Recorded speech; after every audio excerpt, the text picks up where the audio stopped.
चेहरा हा आपल्या आरोग्याचा आरसा आहे. आपली मेंटल स्टेट कशी आहे, फिजिकल फिटनेस कसं आहे, हे सगळं आपल्या चेहऱ्यावर दिसतं.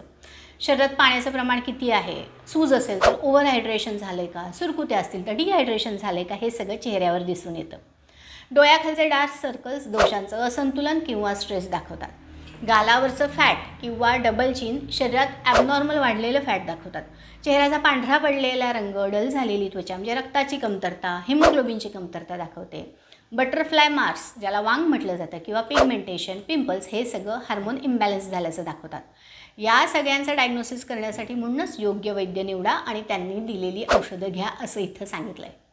आणखीन एक महत्त्वाचं इथं वैद्य आणखीन महत्त्वाचं काम करत असतात ते म्हणजे तुमच्या स्किनसाठी बेसिक प्रकृतीसाठी काय त्रासदायक ठरेल ते स्पष्ट सांगू शकतात. जर पिंपल्सची जखम भरून येत नसेल तर दही खाऊन चालणार नाही, किंवा चेहऱ्यावर खूप सुरकुत्या येत असतील, त्वचा ड्राय होत असेल तर चायनीज खाऊन उपयोग नाही, लोणचं खाऊन चालणार नाही, आंबट खारट खायला नको.